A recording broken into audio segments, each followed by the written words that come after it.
So in many ways, I am not photographing for MSF as a foreign correspondent, but as a local. I took this photograph, I think it was 2017.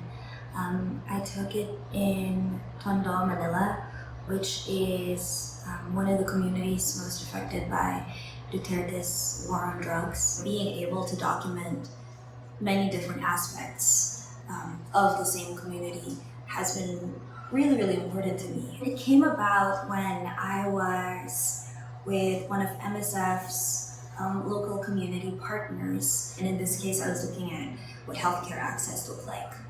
This photograph is of a woman sitting in the rubble of her community following a fire. Many of the people who live in these communities are migrants. They come from islands outside of Metro Manila, and they come to Metro Manila seeking work, and these are the conditions in which they must live.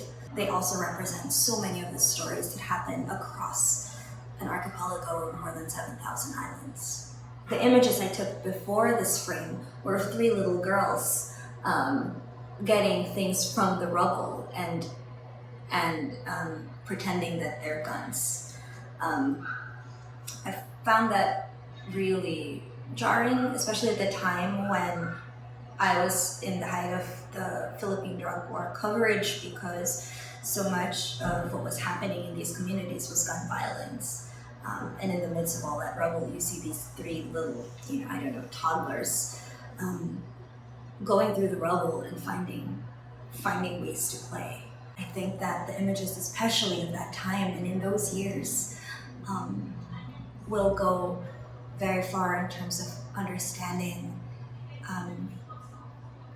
how the Philippines was and is in these very difficult times. My main belief hasn't changed in terms of the necessity of images and the power of images to bear witness to what's happening, and especially in communities like this, I think daily life images are so important because this is the lived experience of so many people, of a very, very large percentage of my countrymen. I'm very, very comfortable in these communities, and so